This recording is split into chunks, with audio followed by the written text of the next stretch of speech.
Bismillahirrahmanirrahim. Assalamualaikum warahmatullahi wabarakatuh. Waalaikumsalam warahmatullahi wabarakatuh.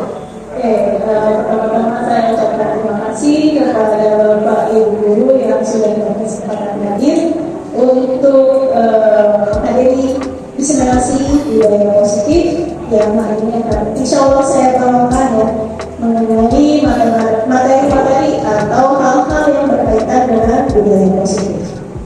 Oke, sebelumnya next. Sebelumnya saya akan spill gitu ya. Spill apa aja sih kira-kira yang akan disampaikan pada sore hari ini. Yang pertama mengenai disiplin positif. Yang katanya ada teori kontrol, lalu perubahan paradigma stimulus respon, nilai-nilai kebaikan.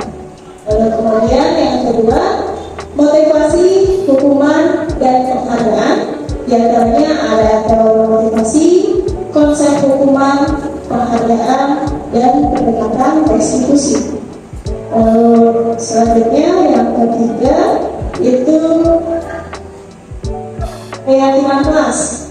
Nah, bagaimana kita membentuk keyakinan kelas di kelas-kelas yang kita ajar gitu ya. Kurang lebihnya seperti itu. Lalu selanjutnya kebutuhan dasar manusia. Nah, di sini sebagai manusia tentu banyak kebutuhan dasar kita yang secara tidak langsung atau secara tanpa kita sadari gitu ya, itu menjadi kebutuhan dasar kita sebagai manusia. Oke, itu. Lalu selanjutnya ada 5 posisi kontrol, di mana ini merupakan posisi kontrol diri kita sebagai guru untuk menghadapi murid-murid kita di kelas gitu ya. Selanjutnya ada segitiga restitusi. Nah, ini segitiga restitusi ini cara bagaimana kita menghadapi siswa untuk menyelesaikan masalah mereka atau kenakalan-kenakalan mereka yang mereka lakukan di sekolah seperti itu. Oke. Nah, sebagai pengantar untuk materi yang pertama ini ada disiplin positif. Kita coba dulu ya, kira-kira Bapak Ibu boleh mengepalkan tangannya. Oke. Nah, di sini sebuah semacam permainan. Boleh berkata-kata dengan temannya. Oke, yang berdua ya, boleh. Terus satu. Oke, nah berhadapan dengan temannya. Bapak Ibu boleh memujuk temannya satu-satu ya, dan secara bergantian. Siapa yang membuka telapak tangannya dan nanti akan disampaikan alasannya mengapa. Nah, sekarang silakan Bapak Ibu boleh mengunjung temannya untuk membuka kepala tangannya. Boleh dengan cara menggelitik, boleh dengan cara mengunjung dengan tanda kata. Tapi jangan sampai mengguli ya. Silakan 30 detik ya. Ada yang mau membuka tangannya? Gak ada. Oke, cukup. Next. Nah, di sini ada 3 pertanyaan. Yang pertama, apakah posisi Bapak Ibu itu ada yang membuka kepala tangannya? Ada. Oke, lalu mengapa? Alasannya kenapa tidak membuka kepala tangannya? Ada yang mau menunjukkan atau menyampaikan alasannya? Boleh, Pak Ari. Baik, assalamualaikum warahmatullahi wabarakatuh. Waalaikumsalam warahmatullahi wabarakatuh. Perkenalkan nama saya Pak Ari Kurniawan, mungkin alasan saya kenapa tidak membuka kepala saya, saya teguh pada pendidikan saya. Saya tidak mau menerima juga. Kalau misalkan tidak ada alasan yang paling kuat, saya tidak akan membuka kepala tangan itu. Seperti itu. Terima kasih Bapak Arif. Berarti teguh pada pendirian ya, tidak mau membuka kepala tangannya kalau bukan alasan yang meyakinkan lah istilahnya itu ya. Oke, ada lagi mau menyampaikan alasannya?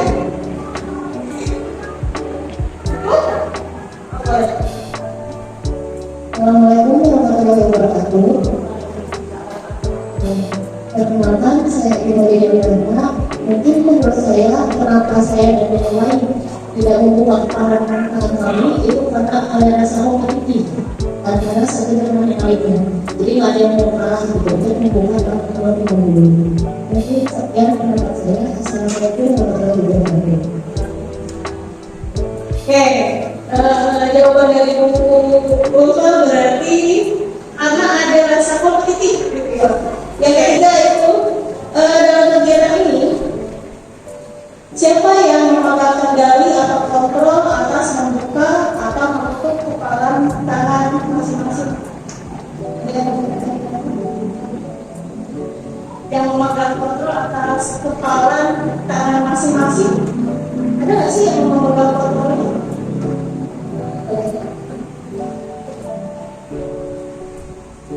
Assalamualaikum warahmatullahi wabarakatuh. Nama saya Bisma. Ini yang merupakan dari kontrol dalam hubungan Anda diri sendiri karena kita sendiri yang merupakan tangan kita. Jadi kontrol dari ketika kita akan menutup atau membuka adalah diri sendiri. Sekian. Assalamualaikum warahmatullahi wabarakatuh. Oke, baik. Ya, betul sekali ya. Jadi yang memegang kendali atau kontrol terhadap diri kita sendiri. Kalau kita berbuat apa atau melakukan sesuatu, pasti atas kontrol diri kita masing-masing gitu ya. Jadi walaupun ada bisikan atau suruhan dari teman ataupun atasan, kalaupun diri kita itu merasa oh itu bukan hal yang positif misalnya yang harus dilakukan oleh saya, berarti kan otomatis kita tidak akan melaksanakannya gitu ya Bapak Ibu. Next. Nah di sini ada teori kontrol menurut Dr. William Glasser. Ada 4 diantaranya. Yang pertama, guru itu mengontrol murid. Lalu yang kedua, semua penguatan positif, afektif dan bermanfaat. Yang ketiga, kritik dan membuat orang merasa bersalah, dapat menguatkan karakter. Yang keempat, orang dewasa memiliki hak untuk memaksa. Nah di sini untuk guru mengontrol murid, pada dasarnya kita tidak dapat gitu ya memaksakan murid seperti kami tadi. Jadi kalau guru kita memaksa murid untuk melakukan sesuatu, misalnya saya dalam matematika nyuruh anak untuk mengerjakan soal ke depan apa namanya papan tulis gitu ya. Lalu ada anak yang mau, ada anak yang tidak juga gitu kan ya. Berarti kan mereka memiliki prinsip bahwa mungkin mereka merasanya saya bisa, berarti saya bisa mengatur tangan atau mengerjakan soalnya ke depan gitu. Tapi kalau misalnya anak yang dia mungkin saja mereka tidak terlalu paham gitu ya dengan materinya, lalu ya tidak bersedia gitu untuk maju ke depan. Mungkin itu salah satu contohnya. Jadi guru itu tidak bisa mengontrol muridnya gitu. Mau dia dipaksa seperti apapun, kalau misalnya diri siswanya tidak mau gitu, tidak bisa dipaksakan. Terus yang kedua, semua penguatan positif itu efektif dan bermanfaat. Ya penguatan itu seperti bujukan-bujukan gitu ya. Lalu penguatan positifnya dari bujukan itu bentuk kontrol juga gitu. Membujuk seperti apapun gitu ya. Kalau misalnya ya tadi balik-balik kalau misalnya muridnya memang tidak merasa mampu, ya berarti memang ya siap gitu ya untuk menyelesaikan tugasnya seperti itu. Terus yang ketiga, kritik dan membuat orang merasa bersalah, dapat menguatkan karakter. Nah di sini dengan menggunakan kritik dan rasa bersalah itu mengontrol murid menuju pada identitas yang gagal. Tentu ya, karena yang namanya kritik, apalagi kritik yang tidak membangun, berbeda mungkin dengan saran ya. Kalau saran kan lebih ke arah yang positif gitu. Jadi pasti akan menjatuhkan mental murid lah gitu ya. Jadi kalau misalnya murid tidak mau ke depan, mungkin bisa kita arahkan untuk apa namanya memberikan pemahaman lagi gitu ya mengenai materinya gitu. Jangan sampai mencaci maki mereka gitu, apalagi di depan teman-temannya gitu. Jangan sampai itu terjadi seperti itu. Lalu yang terakhir, orang dewasa memiliki hak untuk memaksa. Nah ini banyak sekali orang dewasa yang mungkin kurang paham gitu ya mengenai diri temannya atau siswanya. Dalam hal ini yang mungkin bisa guru, bisa orang tua gitu ya, mereka tuh lebih cenderung memaksa gitu, apalagi kalau misalnya kayak memilih sekolah gitu ya. Ada contoh kemarin ada anak yang masuk sekolah gitu atas kehendak orang tuanya menginginkan sekali anaknya untuk sekolah di sini misalnya gitu. Tapi ketika sudah masuk, anaknya tetap aja keluar karena dia tidak mau sekolah di sini, maunya di sekolah lain gitu. Nah itu salah satu hal yang memaksakan gitu ya. Yang rugi itu tidak hanya orang tuanya ya, mungkin sekolah juga gitu karena ada apa namanya ada hal yang hilang lah gitu ya. Salah satu siswanya yang hilang seperti itu. Apalagi kan kalau misalnya apa namanya masuk gitu ya, masuk ke sekolah itu ada jalur-jalurnya gitu ya, itu pun kan tidak mudah dan bersaing dengan teman-teman yang lain gitu. Itu salah satunya. Kalau belum maksa itu tidak akan balik ke depan. Oke, next. Nah di sini ada paradigma dari stimulus respon. Menurut Stephen R. Covey mengatakan bahwa bila kita ingin membuat kemajuan perlahan, sedikit-sedikit ubahlah sikap atau perilaku Anda. Namun bila kita memperbaiki cara-cara utama kita, maka kita perlu mengubah kerangka acuan kita. Ubahlah bagaimana Anda melihat dunia, bagaimana Anda berpikir tentang manusia. Ubahlah paradigma Anda, skema pemahaman dan penjelasan aspek-aspek tertentu tentang realitas. Nah di sini berarti ya lebih ke kita jangan selalu memaksakan gitu ya. Jadi kita yang harus bisa memikirkan lebih jauh gitu ke depannya. Kira-kira ini baik tidak ya untuk murid kita atau anak kita gitu. Nah di sini tuh ada perbandingan antara stimulus respon dengan teori kontrol. Yang pertama, kalau stimulus respon itu lebih ke realitas atau kebutuhan kita itu sama. Lalu teori kontrol menyatakan bahwa realitas atau kebutuhan kita itu pasti berbeda.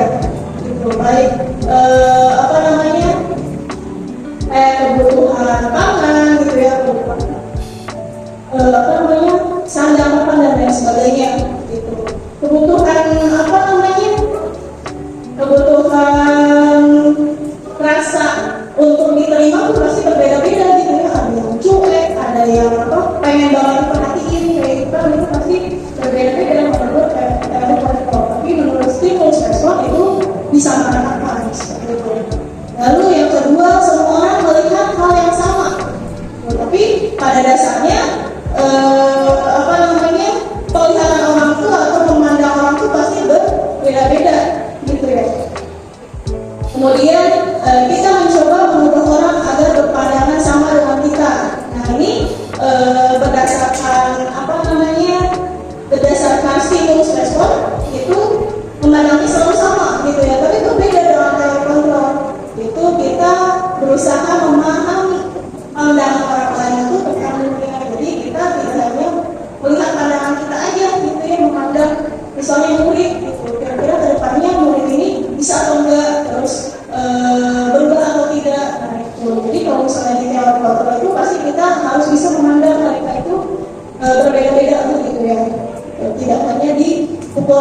seperti itu, dan lain sebagainya gitu.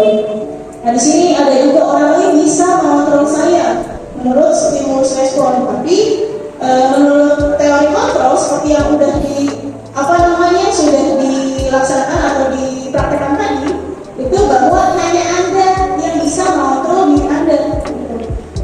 Sesuai dengan yang tadi itu, hanya kita yang bisa mengontrol diri kita sendiri gitu. Mau berbuat baik atau mau berbuat jahat itu kan tentu aja ada dengan diri kita ya.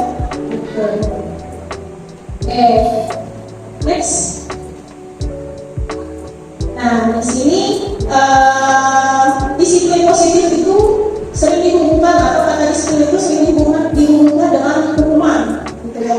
Biasanya ya anak-anak kita disiplin, yang tidak disiplin misalnya akan kena hukuman apa, gitu. Padahal itu sangat berbeda, gitu ya, berbeda sekali dengan hukuman, gitu. Karena untuk disiplin ini tidak harus selalu memberikan hukuman agar mereka itu patuh gitu ya terhadap peraturan atau keyakinan mereka tentang kehidupan di sekolah seperti itu.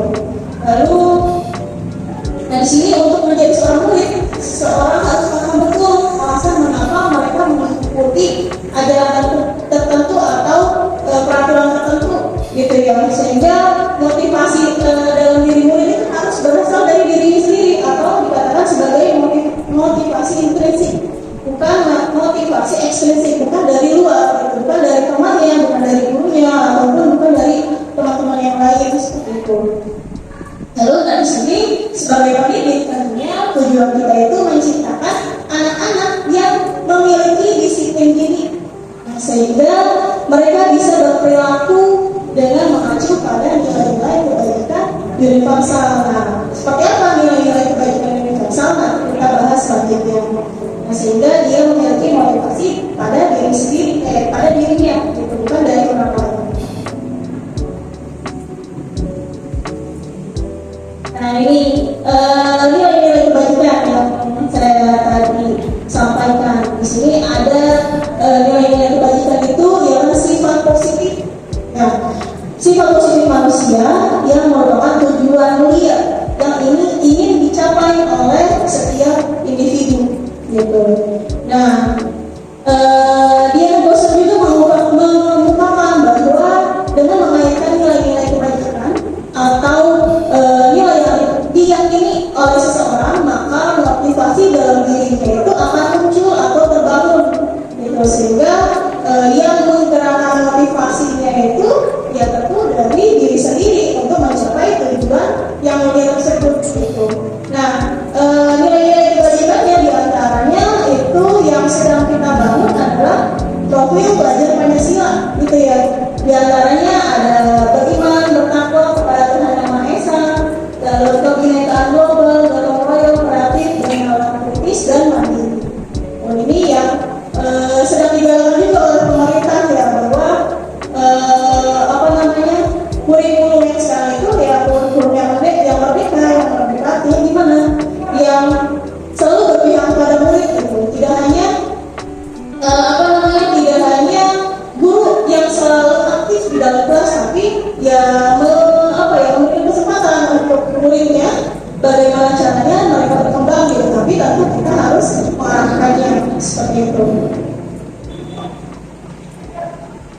Oke, nah di sini ada 3 motivasi perilaku manusia. Yang pertama yaitu untuk menghindari ketidaknyamanan atau hukuman. Yang kedua untuk mendapatkan imbalan atau penghargaan dari orang lain. Yang ketiga untuk menjadi orang yang mereka inginkan dan menghargai diri sendiri dengan nilai-nilai yang mereka percaya. Yang pertama itu untuk menghindari dari ketidaknyamanan atau hukuman.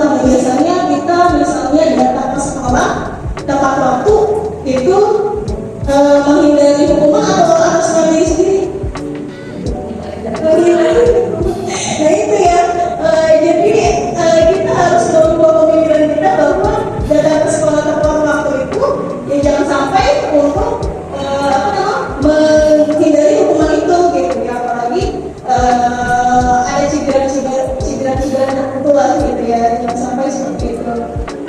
Nah di sini artinya tingkat rendah dari motivasi perilaku manusia itu yang ini gitu. Jadi jangan sampai kita melaksanakan hal yang seperti ini. Seperti itu. Lalu yang kedua, untuk mendapatkan imbalan atau penghargaan dari orang lain. Nah biasanya kita rajin gitu ya. Beberapa saat kemudian misalnya ada dulu tuh ada yang namanya penghargaan buat guru yang berprestasi atau buat guru yang datang lebih cepat gitu, terus buat guru yang tepat waktu dalam belajar misalnya gitu. Nah ini jangan sampai kita melaksanakan itu semua gitu atas dasar mendapatkan penghargaan tersebut gitu ya, penghargaan yang istilahnya ya hanya mengajar penghargaan aja gitu ya di sini gitu. Atau deketin deketin dosennya misalnya, deketin dosen untuk mengajar penghargaan, oh si ini rajin gitu kan, bisa jadi cap-cap seperti itu lah ya gitu. Oh ini si ini rajin gitu, terus baik, tidak sombong, rajin menabung dan lain sebagainya gitu ya gitu. Terus yang terakhir, yang ketiga, yaitu untuk menjadi orang yang mereka inginkan dan menghargai diri sendiri. Nah di sini tingkat tertingginya dari motivasi perilaku manusia gitu. Jadi mereka melakukan sesuatu hanya karena nilai-nilai yang mereka yakini gitu. Jadi mereka yakini, mereka hargai, dan mereka lakukannya karena ingin menjadi orang yang melakukan nilai-nilai tersebut gitu ya. Jadi tidak ada dorongan atau ingin hal yang lain gitu. Jadi ya emang pengen aja gitu melakukan hal tersebut gitu atas dasar keyakinan diri sendiri seperti itu. Nah di sini masuk kepada hukuman, konsekuensi, dan restitusi. Kira-kira ada yang bisa menyampaikan apa sih bedanya hukuman, konsekuensi, dan restitusi? Tahu dua dulu deh, hukuman dan konsekuensi. Ya, yang menyampaikan kira-kira menurut Bapak Ibu tuh hukuman sama konsekuensi sama nggak sih? Atau kematiannya seperti apa?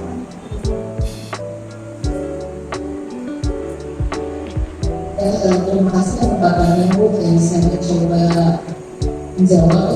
Kalau hukuman itu berarti biasanya lebih kepada arah negatif memang ya. Kalau hukuman itu ketika kita melakukan kesalahan, berarti kita ini bakal dapat hukuman. Seperti tadi kalau kita datang telat, berarti kita akan dihukum gitu kan. Nah seperti itu. Jadi hukuman itu bisa berupa fisik, bisa berupa psikis ya, bisa verbal gitu ya. Nah kalau untuk konsekuensi anak itu sudah tahu nih ketika dia melakukan itu konsekuensinya seperti apa gitu ya. Jadi dibuat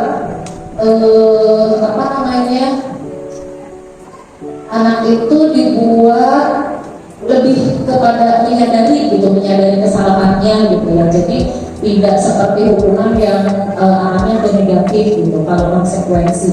Jadi dia itu tahu bahwa dengan dia melakukan hal seperti itu dia akan menerima konsekuensinya gitu. Jadi lebih kepada menyadari gitu ya. Kalau restitusi itu restitusi itu digali dulu, ditanya dulu, coaching dulu gitu kan, dengan ngobrol dulu gitu. Kalau restitusi itu kan ada yang namanya segitiga restitusi itu ya. Pokoknya ada segitiga restitusi itu. Jadi apa sih yang dia lakukan itu tuh dia yakini itu tuh benar atau salah gitu. Jadi kita kembalikan lagi ke anak, bukan kita yang menghukum anak, tetapi kita kembalikan ke anak, kira-kira yang kamu lakukan itu benar atau tidak gitu kan, kenapa kamu melakukan itu, terus kamu yakin tidak dengan perbuatan kamu itu. Kalau dia merasa perbuatan saya benar kok Bu gitu, dia harus punya alasan besul. Terus kalau dia merasa ya Bu perbuatan saya salah, jadi bukan guru yang menghukumnya, tetapi anak sendiri yang menyadarinya dan dia yang menentukan sendiri bahwa dia itu salah atau benar. Jadi diajak ngobrol dulu sih kalau restitusi yang tidak langsung dapat hukuman, mungkin itu. Oke, baik. Terima kasih Bu Irma atas jawabannya. Ya, betul sekali ya, Pak. Perbedaan antara hukuman, konsekuensi, dan restitusi. Nah, di sini ada tabel, ya, tabel yang membedakan antara hukuman, konsekuensi, dan restitusi. Bahwa hukuman itu merupakan identitas gagal, sedangkan konsekuensi dan restitusi itu merupakan identitas sukses. Tapi ada perbedaannya. Nah, ini konsekuensi dan restitusi ini masuk ke dalam disiplin. Nah, misalnya di sini ada contoh, murid atau anak akan tersakiti bila mendapatkan hukuman. Lalu jika konsekuensi, murid atau anak tersebut dibuat tidak nyaman, tapi tentu ada sedikit konsekuensi, ya sedikit sama mungkin ya sama hukuman gitu. Ada hal yang harus dilakukan lah istilahnya seperti itu, tapi berbeda dengan hukuman. Lalu kita restitusi, nah murid atau anak itu mendapatkan penguatan gitu. Penguatan dari mana ya? Tentunya dari guru itu sendiri gitu, gurunya tersebut. Nah, lalu yang kedua, dalam hukuman ada kata-kata peraturannya adalah bla bla bla. Kamu harus melakukan misalnya lari 10 kali keliling lapangan misalnya. Itu merupakan hukuman gitu. Lalu konsekuensi, ini ada pertanyaan ditanyakan gitu ke anaknya, apa sih peraturannya gitu. Lalu mampukah kamu melakukannya gitu. Lalu kalau misalnya restitusi, ini lebih halus lagi lah istilahnya gitu ya. Jadi dia menanyakan atau gurunya menanyakan apa yang kamu yakini gitu dari kesalahan tersebut misalnya. Lalu apa yang bisa kamu lakukan untuk memperbaiki masalah ini. Ya betul tadi seperti yang sudah Mas sampaikan gitu ya, perbedaan antara hukuman dalam konsekuensi dan restitusi. Kalau hukuman itu lebih ke tanpa aba-aba gitu. Jadi langsung aja memberikan hukuman misalnya kamu sepatunya misalnya ada putihnya aku warna biru warna hitam misalnya, silakan lepas sepatunya gitu, masuk aja ke kelas tanpa menggunakan sepatu. Nah, itu merupakan hukuman tanpa aba-aba atau tanpa memberikan pemahaman dulu ke anaknya gitu, langsung saja dihukum. Nah, bedanya dengan konsekuensi, sebelumnya itu sudah disampaikan. Kalau misalnya ada siswa yang tidak menggunakan sepatu warna hitam misalnya, lalu ada konsekuensinya. Apa konsekuensinya? Misalnya harus menghafalkan juz 30 misalnya. Nah, itu sebagai konsekuensi gitu. Jadi guru tidak salah, murid pun sudah tahu gitu apa sih konsekuensinya gitu, atau apa yang harus dilakukan gitu oleh anak tersebut. Nah, berbeda dengan restitusi. Nah, restitusi ini ya diajak ngobrol dulu siswanya gitu. Kira-kira apa sih kesalahanmu gitu. Terus kenapa melakukan hal tersebut gitu, dan kira-kira apa yang akan kamu lakukan nanti di kemudian hari jika sudah dilaksanakan restitusi ini gitu. Nah, itulah kira-kira gambaran dari hukuman, konsekuensi, dan restitusi. Nah, di sini sedikit pembahasannya. Hukuman itu bersifat satu arah dan tidak terencana atau tiba-tiba dilaksanakannya. Jadi murid tidak tahu apa yang akan terjadi dan tidak dilibatkan dalam pembuatan atau kesepakatan dalam hukuman tersebut. Gitu. Lalu yang kedua, konsekuensi bersifat sudah terencana dan sudah disepakati, lalu dibuat oleh pihak guru dan murid itu sendiri. Gitu. Murid sudah mengetahui sebelumnya konsekuensi yang akan diterima itu bila ada pelanggaran itu seperti apa. Gitu. Tapi masih untuk pembuatan konsekuensinya ini masih dibuat oleh guru atau pihak sekolah. Jadi tidak murid tidak terlibat langsung, tapi murid hanya tahu saja gitu. Kira-kira konsekuensinya apa. Lalu kalau restitusi ini adalah proses menciptakan kondisi bagi murid untuk memperbaiki kesalahan mereka sehingga mereka bisa kembali pada kelompok mereka dalam karakter yang lebih kuat. Maksudnya ya itu tadi kita ngobrol dulu, kira-kira murid menyadari nggak sih kesalahannya gitu, apa yang dia buat atau apa yang dia lakukan itu akan berdampak seperti apa gitu pada dirinya atau pada orang lain seperti itu. Lalu setelah itu kira-kira murid itu akan melaksanakan seperti apa gitu, atau lifestyle-nya yang bagus selamanya gitu. Nah di sini ada empat poin lah ya, atau empat contoh. Di sini ada tadi kan ada hukuman, ada konsekuensi, ada juga restitusi. Tapi ini saya buat dua jawaban pilihan antara hukuman dengan konsekuensi. Kira-kira yang nomor satu di sini ada mencatat 100 kali di dalam buku kalimat. Dalam buku kalimatnya itu saya tidak akan terlambat lagi karena terlambat ke sekolah. Kira-kira merupakan sanksi atau konsekuensi atau hukuman?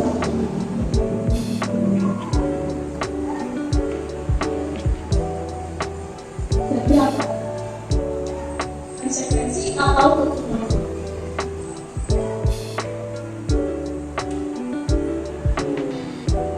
Kira-kira ini mencatat 100 kali kalimat ini ketika murid datang terlambat itu dengan apa atau enggak sih? Biasanya enggak ya. Kadang-kadang ada juga mencatat juz 30 misalnya surat apa sebanyak 1 bab misalnya. Nah, itu juga kan secara langsung biasanya ya. Itu berarti merupakan hukuman. Lalu yang kedua, lari mengelilingi lapangan basket 2 kali karena terlambat hadir di sekolah. Hukuman atau konsekuensi? Hukuman juga. Lalu membersihkan coretan yang dibuatnya di meja tulis, kira-kira konsekuensi. Lalu menggantikan kertas tugas temannya yang telah dicoret-coret, konsekuensi. Itulah perbedaannya antara hukuman dan konsekuensi. Jadi ya anak pun harus menyadari gitu ya, kesalahannya kira-kira kalau misalnya melakukan ini saya harus bagaimana gitu ya. Nah ini kita lanjut tapi masih dalam kaitan hukuman, penghargaan dan restitusi ya. Di sini judulnya adalah dihukum oleh penghargaan. Kenapa sih kok bisa ada judul dihukum oleh penghargaan? Padahal penghargaan itu kan sifatnya baik ya, gitu. Kok bisa dihukum? Gitu. Nah di sini Alfi Kori itu mengatakan bahwa saat kita berulang kali menjanjikan hadiah kepada anak-anak agar berperilaku bertanggung jawab atau kepada seorang murid agar mempelajari sesuatu yang baru atau kepada seorang karyawan agar melakukan pekerjaan yang lebih berkualitas, kita sedang berasumsi bahwa mereka itu tidak dapat melaksanakannya atau mereka tidak akan memilih untuk melakukannya. Jadi gimana pun mereka dikasih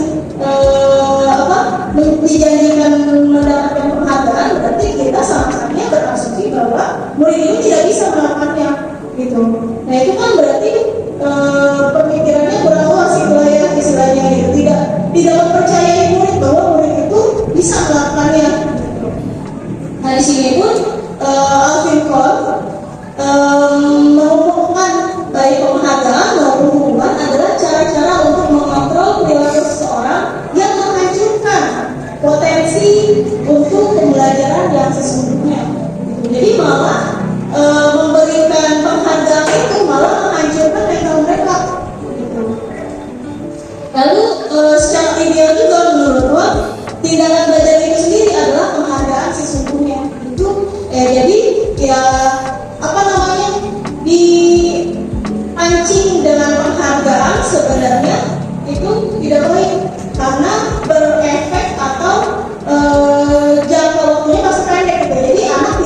kreativitasnya. Jadi hanya mengejar penghargaan aja gitu.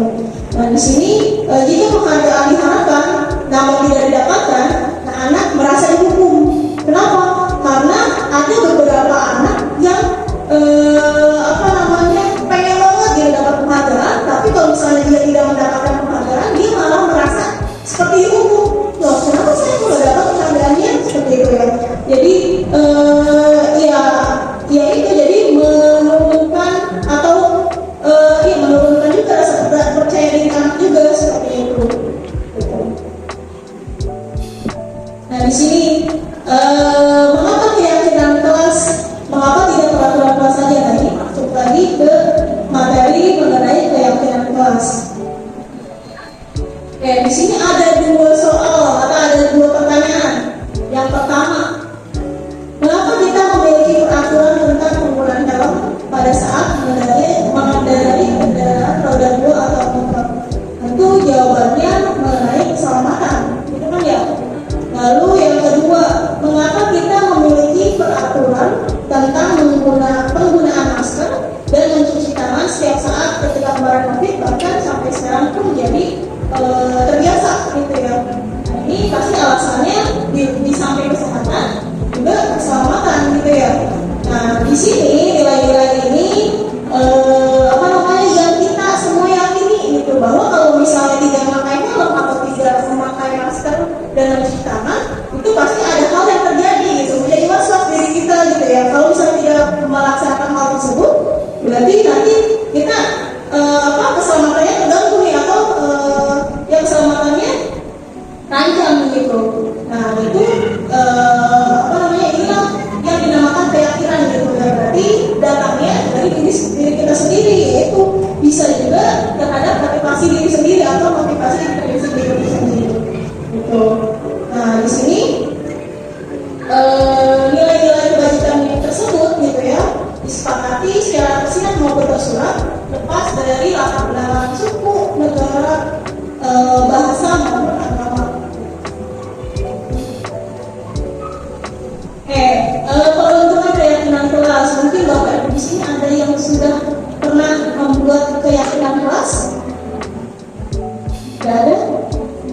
Kira-kira apa sih kata-kata keyakinan kelas itu? Keyakinan berarti yang diyakini ya? Iya. Oke. Ada yang mau menyampaikan keyakinan kelas itu seperti apa?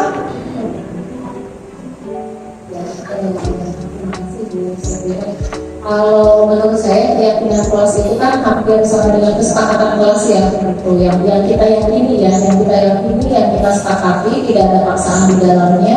Misalnya kita sebagai wali kelas dan anak-anak kita muridnya itu, jadi kita meyakini dulu, menyepakati apa nih yang akan kita lakukan. Seperti kalau kita masuk pertama kali di semester pertama atau di tahun pertama, sebelum kita memulai pembelajaran kita harus ada kesepakatan kelas dulu kan, mau apa nih kita ke depannya supaya pembelajaran itu berjalan dengan maksimal. Jadi tidak ada hal-hal yang ke depannya itu nanti anak tuh alasannya saya tidak tahu gitu ya. Contohnya seperti sebelum memulai pembelajaran itu kita ada yang namanya persiapan seperti misalnya kalau masuk lebih dari 10 menit nih, misalnya kita ada konsekuensi apa, bukan berupa hukum ya Bu, tapi berupa konsekuensi. Misalnya kalau dia telat masuk 15 menit atau 10 menit, kita sepakati kita mau apa nih. Anak yang baru masuk itu membaca surat Al-Quran misalnya gitu, di saat itu.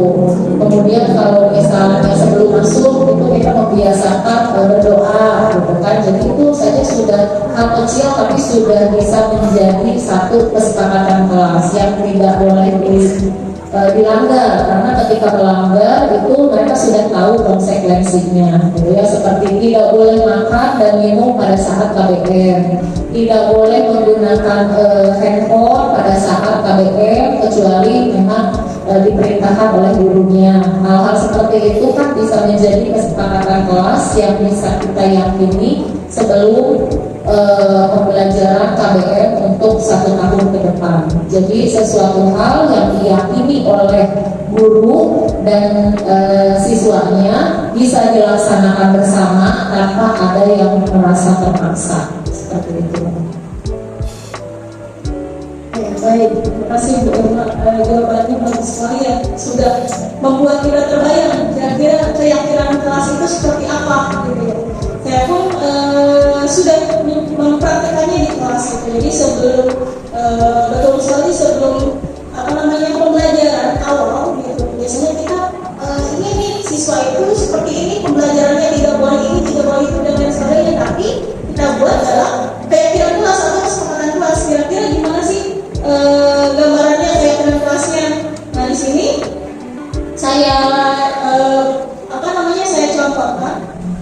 Ini contohnya, saya kemarin buat kesepakatan kelas atau keyakinan kelas ya.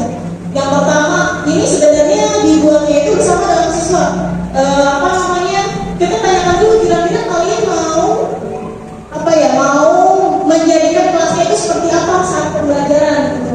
Nah, saya tawarkan dulu ke anak-anak gitu. Kamu maunya apa? Kamu maunya apa gitu. Dan di kelas itu tidak boleh apa. Kan ada kata-kata positif, ada kata negatif gitu ya. Tapi kalau misalnya dalam keyakinan kelas ini, itu harus dalam kata-kata yang positif gitu. Dan mungkin saya beri tambahan di bawahnya untuk memperinci gitu ya.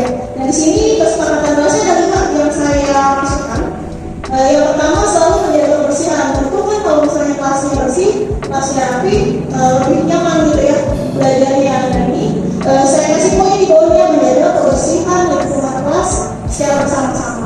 Lalu yang kedua, disiplin dan tepat waktu. Nah di sini banyak poinnya, baik disiplin dalam berpakaian, penampilan, pengumpulan tugas, dan hadir di kelas itu tepat waktu gitu saat pembelajaran. Lalu yang ketiga, saling menghargai dan menghormati. Nah di sini poinnya itu menghargai pendapat, terus bisa menjaga ucapan antara teman gitu ya maupun ke guru. Lalu izin ketika keluar kelas, jangan sampai ada siswa yang tiba-tiba keluar kita nggak tahu siswa tersebut dari luar kita datang untuk masuk ke kelas.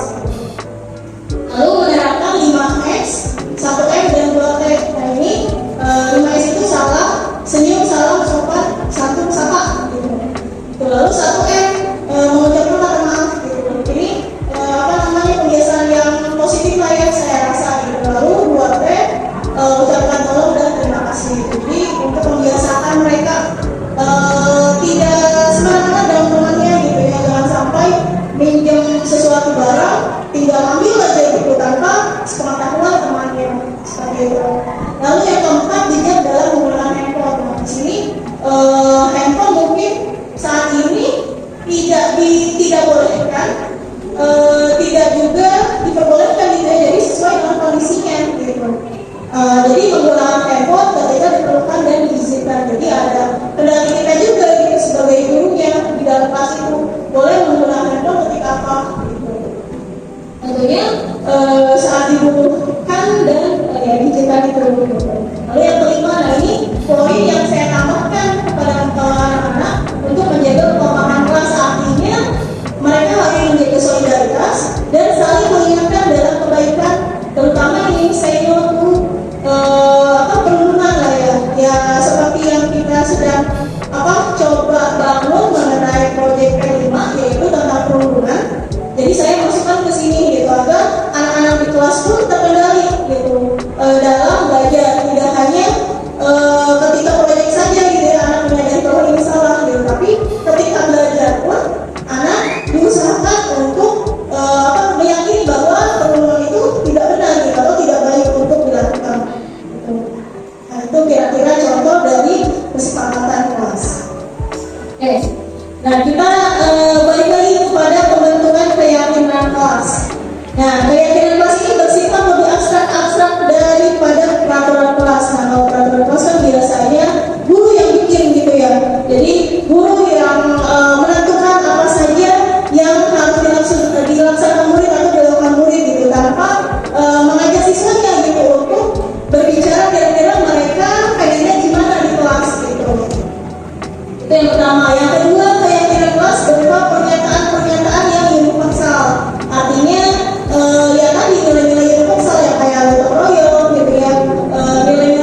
Selanjutnya, keyakinan kelas sebaiknya sesuatu yang dapat diterapkan di lingkungan tersebut gitu ya, di lingkungan kelas atau di lingkungan sekolah gitu. Selanjutnya, semua warga kelas hendaknya ikut berkontribusi dalam pembuatan keyakinan kelas lewat kegiatan curhat pendapat. Nah, ini tadi, jadi tidak kita yang menentukan gitu. Jadi di apa ya, di bergantungan kira-kira maunya gimana gitu, biar kelas itu aman, kelas itu nyaman gitu untuk belajar seperti itu. Lalu di sini bersedia meninjau kembali keyakinan kelas dari waktu ke waktu gitu. Jadi kalau misalnya ada hal-hal yang dirasa kurang atau dirasa berlebihan, bisa nanti ditinjau kembali seperti itu. Oke. Nah, ini kita beralih kepada 5 kebutuhan dasar manusia. Tentu di sini sudah disampaikan atau ada bagiannya gitu ya, bahwa kebutuhan dasar manusia itu ada penguasaan, ada kasih sayang dan rasa diterima, lalu ada kebebasan, ada kesenangan, dan ada juga bertahan hidup. Tentu dari semua poin ini ada atau dirasakan oleh kita semua gitu. Ada bertahan hidup, poinnya itu ya perasaan aman, rasa sehat, terus rumah dan makanan gitu. Itu poin-poin yang membuat kita bertahan hidup kurang lebihnya gitu ya. Tentunya kalau misalnya tidak merasa tidak aman kan merasa cemas juga gitu ya dalam diri kita. Lalu kasih sayang dan rasa diterima, ya tentu misalnya dalam keluarga gitu kan ada pengen banget gitu ya diperhatikan misalnya sama orang tua, atau misalnya dibujuk lah ketika marah, mungkin ya seperti itu. Terus rasa diterima ya berarti gimana caranya kita diterima gitu di lingkungan keluarga kita sendiri gitu. Jangan sampai ada hal-hal yang mungkin leceh lah ya yang kita lakukan gitu, sehingga kita tidak dipenuhi gitu rasa ini gitu. Nah, ini untuk kasih sayang dan rasa diterima itu kebutuhan untuk disayangi dan diterima, hubungan dan koneksi sosial gitu, terhubung dengan orang lain, bisa keluarga, teman, pasangan, terus binatang peliharaan dan lain sebagainya gitu. Jadi tidak hanya dengan teman saja atau keluarga saja gitu. Lalu penguasaan. Di sini penguasaan ini ya istilahnya seperti berkuasa lah. Kita tentu dalam diri sendiri itu ada atau merasa gitu, saya merasa bisa di sini gitu, menguasai ini. Dan di sini keinginan untuk dianggap penguasaan ini, keinginan untuk dianggap berharga itu bisa membuat pencapaian kompeten diakui, dihormati. Nah, ini pasti setiap orang juga merasa ini dihormati gitu oleh teman ataupun adik ataupun kakak, keluarga dan lain sebagainya gitu.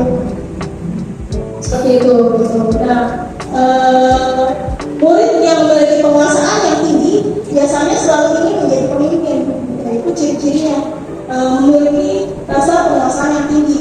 Lalu kalau misalnya merasa kecewa,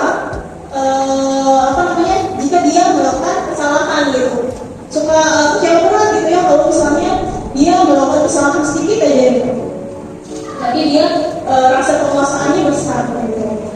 Lalu kesenangan, nah ini kebutuhan untuk mencari kesenangan, bermain dan tertawa gitu. Kita juga ya pasti merasa kebutuhan kesenangan itu pasti ada gitu ya.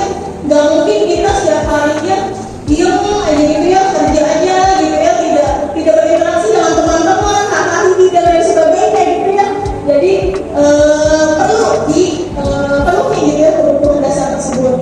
Lalu ada kebebasan ini kebutuhan untuk mandirian, terus menginginkan pilihan, perlu banyak bergerak gitu ya,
penguasaan, kebebasan, kesenangan, atau cinta dan kasih sayang. Kira-kira apa? Penguasaan kan? Kebebasan, kesenangan, atau cinta dan kasih sayang? Bingung? Baik.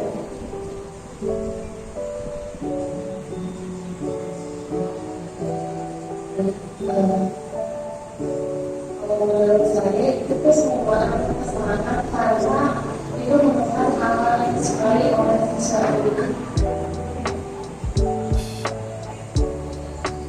Sebenarnya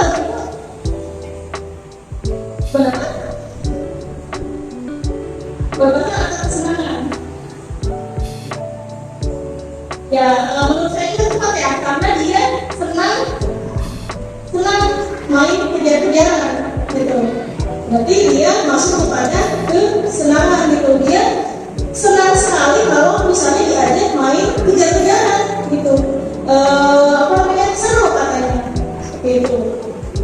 Lalu ada juga yang kedua, ibu guru bilang, aku tidak boleh bersenandung sewaktu mengerjakan tugas. Katanya kelas harus tenang, tidak ada suara. Kan nggak seru jadinya. Nah, kira-kira ini masuk ke dalam kesenangan, cinta dan kasih sayang, kebebasan, atau penguasaan?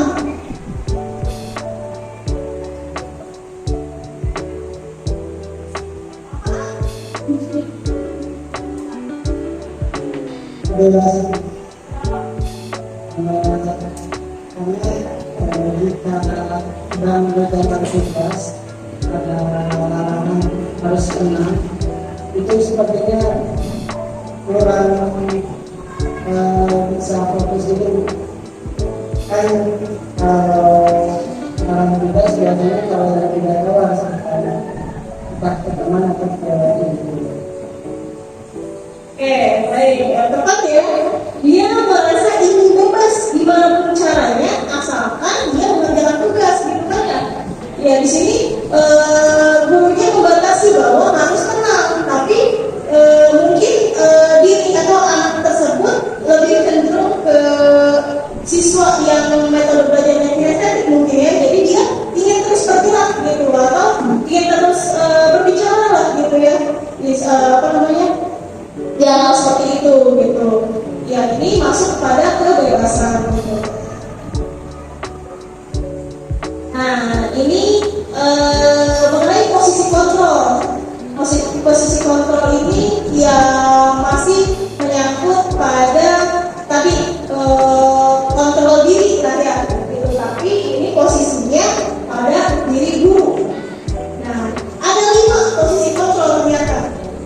Ada sebagai penghukum, ada sebagai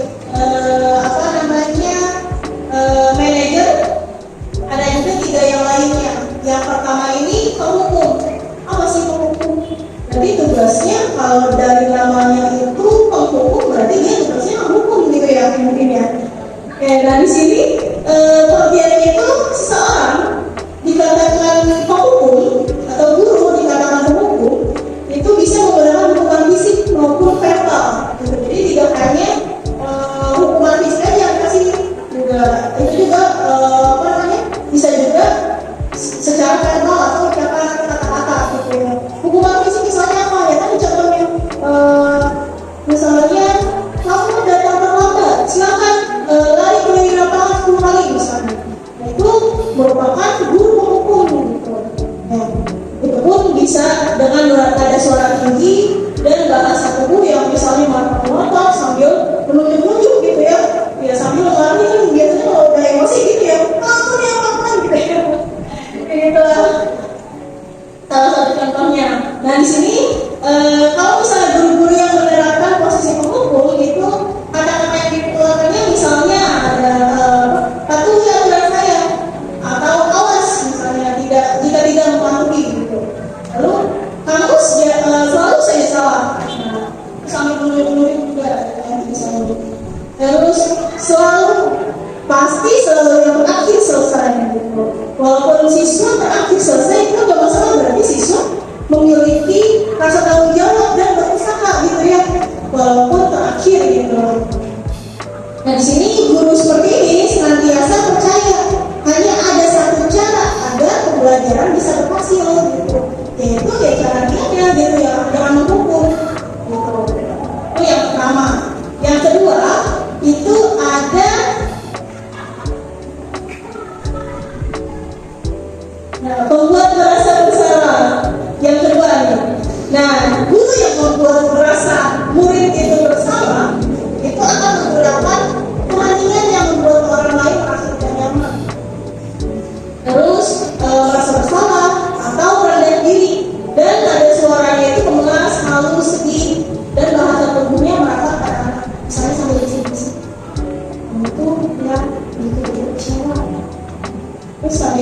sampai bisik-bisik aja gitu. Terus berapa kali bapak harus memberitahu kamu ya, kamu tidak berubah. Nah, walaupun dengan kata-kata yang halus, yang agak membawa satu sedih mungkin ya, tapi kata-katanya itu menusuk gitu ya, menusuk muridnya gitu, dan membuat murid merasa bersalah gitu.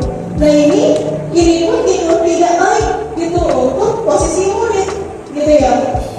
Walaupun mungkin guru yang sedang emosi merasa puas lah ya membuat anak seperti itu gitu, tapi ini merupakan hal yang tidak baik. Di posisi ini murid akan memiliki penilaian diri yang buruk tentang diri mereka gitu. Jadi murid itu overthinking gitu. Oh berarti saya melakukan kesalahan ya. Kenapa sih guru tidak bertanya gitu? Kenapa saya melakukan hal tersebut? Gitu. Nah di sini, murid merasa tidak berharga juga gitu, karena telah memperlakukan seperti itu, terus telah mengecewakan orang-orang yang disayangnya gitu. Nah, yang ketiga itu ada di posisi teman.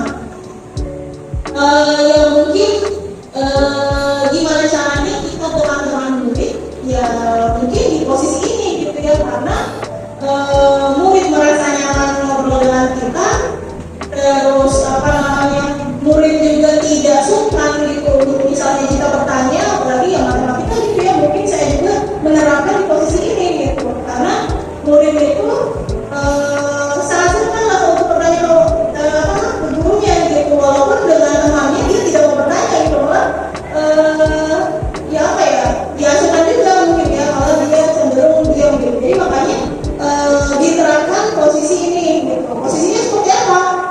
Nah, posisi teman pada guru itu biasanya negatif ataupun positif. Nah, ada dua, itu ada yang negatif, ada yang positif. Positif di sini berupa hubungan baik yang terjalin antara guru dan murid. Nah, guru di posisi teman menggunakan hubungan baik dan humor untuk mempengaruhi seseorang. Nah, jadi tidak ada batas lah istilahnya ya antara murid sama guru gitu. Tapi negatifnya mungkin murid ada yang lebih kurang sopan lah gitu ya. Jadi ketikanya jadi ya udah nyantai gitu ya, udah ngerasa kayak teman sendiri gitu. Itulah negatifnya. Nah di sini nada suaranya biasanya ramah, akrab dan bercanda gitu. Bahasa tubuhnya biasanya merapat pada murid dengan senyum dan jenaka. Oke. Nah di sini kata-katanya yang biasanya disampaikan oleh guru dengan posisi teman itu yang pertama, ayo bantulah demi bapak ya. Lalu yang kedua, ayo ingat tidak bantuan bapak selama ini. Nah itu kata-katanya. Nah yang selanjutnya, ya sudah kali ini tidak apa-apa, ada toleransi beda, nanti ibu bantu bereskan gitu. Jadi kata-kata seperti itu merupakan contoh dari posisi kontrol sebagai teman. Gitu. Nah, ini yang keempat, ternyata ada posisi pemantau.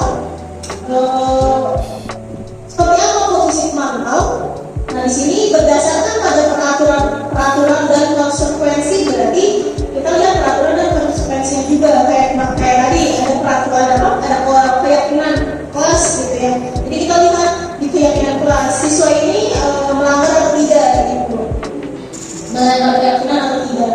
Nah, dengan menggunakan sanksi atau konsekuensi kita dapat memisahkan hubungan pribadi dengan murid gitu, pribadi kita dengan murid. Ada suaranya biasanya datar dan bahasa tubuhnya yang formal, lebih ke formal gitu. Jadi tidak tidak terlalu dekat dengan murid, namun tidak jauh juga gitu ya dengan murid gitu, karena ada ada konsekuensi atau ada keyakinan kelas yang tadi yang dijalani gitu.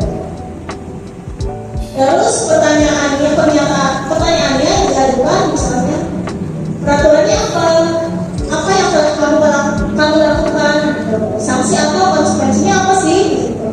Ditanyakan hal-hal seperti itu. Nah ini yang terakhir, ini ada posisi manajer.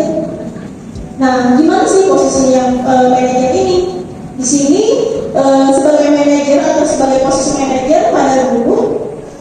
Ini adalah posisi di mana guru berbuat sesuatu bersama murid. Contohnya kayak tadi, keyakinan kelas tadi. Lalu mempersilakan murid mempertanggungjawabkan perilakunya. Kemudian mendukung murid agar dapat menemukan solusi dari permasalahannya sendiri. Nah, ini yang dinamakan sebagai restitusi itu. Nanti kita akan bahas tentang restitusi. Nah, seorang manajer itu akan berkata, apa sih yang kita yakini? Kembali pada keyakinan kelas itu sendiri yang sudah dibuat di awal pembelajaran. Lalu, apakah kamu meyakininya? Lalu, jika kamu meyakini, apakah kamu bersedia untuk memperbaikinya? Nah, lalu apa rencana kamu untuk memperbaiki hal ini? Jadi ditanyakan hal-hal seperti itu. Nah, tugas seorang manajer ini atau guru sebagai manajer ini bukan untuk mengatur perilaku seseorang atau perilaku murid, tapi lebih ke membimbing murid agar dia menyadari apa sih kira-kira kesalahannya, terus apa yang kira-kira akan dia perbuat nantinya, gitu, sebagai permintaan maaf lah istilahnya gitu ya, biar berperilakunya lebih baik lagi gitu. Nah, kita membimbing murid untuk dapat mengatur dirinya sendiri gitu. Jadi jangan sampai kita yang mengatur mereka, tapi dibalik lagi ke murid, kira-kira kalau apa yang akan kamu lakukan gitu setelah melaksanakan atau melakukan hal tersebut gitu, atau melakukan kesalahan tersebut gitu. Jadi posisi inilah ternyata yang paling baik yang kita terapkan atau yang harus kita terapkan dalam mendidik murid atau putra putri di sekolah kita ini gitu ya. Tuh, jadi kira-kira Bapak Ibu ada di posisi mana nih? Kayaknya bisa gitu ya kita berkaca diri. Kalau saya cenderung ke posisi teman, kalau misalnya waktu itu, nah sekarang saya mulai karena sudah membuat keyakinan keras, saya mencoba untuk ke posisi ini gitu ya, posisi manajer. Kira-kira jangan sampai saya dekat dengan murid tapi menodai lah istilahnya ya, menodai keyakinan kelas yang sudah dibuat di sekolah atau di kelas gitu. Kira-kira ada yang sudah mencapai manajer? Belum. Ya, kita masih sama-sama belajar lah ya. Dan namanya juga mengontrol seseorang lah istilahnya, pasti nggak bisa gitu, tapi harus siswa sendiri yang mengontrol dirinya sendiri gitu. Jadi kita hanya berusaha untuk mengarahkan yang saja seperti itu.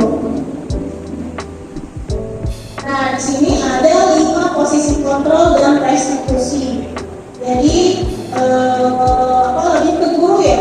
Kalau misalnya guru sebagai penghukum, nah ini contohnya, ini merupakan penghukum itu dan membuat orang merasa bersalah, merupakan identitas gagal, membuat muridnya menjadi perilaku kontrol yang negatif. Sedangkan untuk teman, pemantau dan manajer, ini merupakan identitas yang berhasil atau yang sukses. Tapi kalau misalnya untuk yang teman dan pemantau, ini perilakunya itu merupakan kontrol positif. Tapi yang lebih tinggi adalah di manajer, bahwa kontrolnya itu adalah kontrol dirinya sendiri gitu. Jadi tidak bisa dikontrol oleh orang lain. Contohnya, guru berbuat kalau penghukum menghardik, menunjuk-nunjuk, menyakiti dan menyindir. Itu contohnya untuk penghukum. Lalu membuat orang merasa bersalah. Contohnya berceramah, menunjukkan kekecewaan mendalam gitu. Itu membuat orang merasa bersalah. Lalu posisi teman, membuat alasan-alasan untuk muridnya, jadi membelai gitu ya istilahnya, membelai murid-muridnya. Lalu kalau pemantau, menghitung dan mengukur gitu. Kira-kira kalau dia melakukan ini masuk gak ya ke konsekuensi yang ini gitu, atau ke peraturan ini dan sebagainya. Dan di posisi manajer, contohnya mengajukan pertanyaan-pertanyaan, yaitu lebih ke restitusi. Nanti kita lihat contohnya di sini. Selanjutnya, nah di sini untuk murid gitu ya. Kalau misalnya dalam penghukum, berarti saya tidak peduli. Muridnya berkata seperti itu. Lalu posisi selanjutnya adalah maafkan saya. Lalu saya berpikir bapak atau ibu teman saya juga di posisi teman. Lalu posisi pemantau, saya akan dapat beberapa bintang kalau melakukan hal tersebut. Jika sudah melakukan hal tersebut, saya akan mendapatkan apa? Jadi malah lagi mungkin ya. Lalu di posisi manajer, jawaban siswa adalah bagaimana caranya agar saya bisa memperbaiki keadaan ini. Gitu. Saya akan memperbaiki masalah ini dengan cara apa?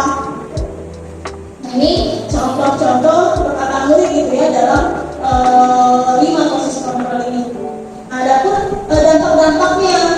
Nah, dampaknya yang pertama itu mengulangi kesalahan berulang kali, perilaku menjadi agresif untuk menghukum. Lalu untuk membuat merasa bersalah, dia menjadi rendah diri, lalu merasa gagal dan tidak berkader gitu pada dirinya sendiri. Lalu yang teman, dia tergantung tidak mandiri dan tidak bisa memutuskan gitu. Jadi lebih ke bergantung pada orang lain. Lalu yang pemantau, dia menitik beratkan pada dampak pada diri sendiri, mendapatkan hadiah atau mendapatkan hukuman. Dan yang terakhir, siswa bisa mengevaluasi diri bagaimana menjadi diri yang lebih baik. Seperti itu. Nah, ini segitiga restitusi yang saya sampaikan tadi, gitu ya. Ada restitusi. Seperti apa sih restitusi itu? Nah, di sini mungkin restitusi itu awam sebenarnya. Jadi saya pun awal-awal itu merasa awam, apa sih restitusi gitu? Itu ada kata-kata restitusi di luar kata hukuman dan kata konsekuensi. Biasanya kan kita kenalnya itu hanya hukuman dan konsekuensi aja gitu ya, tanpa mengenal restitusi ini gitu. Tapi setelah saya pelajari, oh seperti ini sebentar ternyata gitu ya, baik juga diterapkan gitu. Nah, restitusi ini ada yang namanya segitiga, berarti ada 3 sisi ya. Jadi ada 3 perilaku atau 3 perlakuan pada murid. Yang pertama itu menstabilkan identitas, yang kedua validasi tindakan yang salah, yang ketiga menanyakan keyakinan. Nah, segitiga restitusi ini merupakan suatu proses dialog yang dijalankan oleh guru atau orang tua gitu. Tidak punya guru sebenarnya gitu ya. Kalau di sekolah mungkin guru yang melakukannya, tapi kalau di rumah mungkin orang tua gitu, sebagai orang tua ke anak seperti apa gitu. Lalu agar dapat menghasilkan murid atau anak yang mandiri dan bertanggung jawab. Tujuannya untuk apa? Untuk mengubah identitas anak yang dari orang yang gagal atau anak yang mungkin sudah diatur gitu ya, karena melakukan kesalahan menjadi orang yang lebih sukses atau orang yang suksesnya apa? Ya berarti suksesnya adalah bentuk dirinya gitu, dari yang merasa gagal menjadi orang yang sukses atau orang yang lebih baik lagi gitu ya, lebih memikirkan kira-kira bagaimana kita yang seharusnya dilakukan seperti itu. Nah, di sini ada contoh-contoh kata atau kalimat yang biasanya diucapkan ketika melaksanakan 3 kegiatan ini. Yang pertama, menstabilkan identitas. Nah, ucapkanlah kepada anak, berbuat salah itu tidak apa-apa gitu. Untuk menstabilkan identitas gagal siswa tersebut gitu. Lalu tidak ada manusia yang sempurna gitu. Terus bisa juga ibu pun pernah melaksanakan atau pernah melakukan hal seperti itu gitu. Lalu bapak atau ibu tidak tertarik mencari siapa yang salah sih gitu. Tapi bapak dan ibu itu ingin mencari solusi dari permasalahan yang sudah dilakukan oleh anak tersebut gitu. Itu awal mencari tahu dulu gitu, atau menstabilkan dulu gitu ya, menstabilkan dulu posisi anaknya gitu dari rasa bersalahnya. Itu. Lalu yang kedua, validasi tindakan yang salah.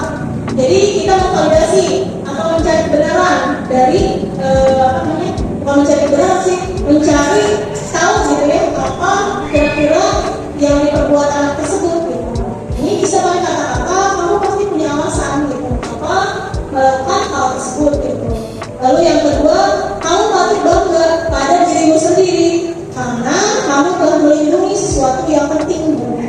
Kalau misalnya dia merasa melindungi seseorang yang salah misalnya gitu. Jadi menanyakan kepada anaknya kira-kira perbuatannya itu seperti apa, atau untuk kejadiannya itu apa aja sih gitu yang sudah terjadi. Lalu yang terakhir, jika anaknya sudah sudah menyampaikan hal apa yang telah terjadi, terus identitasnya sudah stabil gitu ya. Ini bisa ditanyakan keyakinannya. Nah, hal-hal yang ditanyakan bisa apa sih nilai-nilai yang kita sepakati? Misalnya kita balik lagi ke keyakinan kelas yang sebelumnya gitu. Lalu ditanyakan kamu bagian orang yang seperti apa gitu. Jadi ditanyakan ke anaknya gitu. Jadi jangan sampai kita ya kita yang mengarahkan, tapi anak sendiri yang memberikan jawaban sendiri lah istilahnya gitu ya. Pengennya seperti apa? Nah, sini ini contoh contoh kemarin saya melakukan atau menerapkan segitiga instruksi ini. Mungkin ada nama yang sama, ini di luar di luar kendali ya. Jadi saya hanya contoh gitu.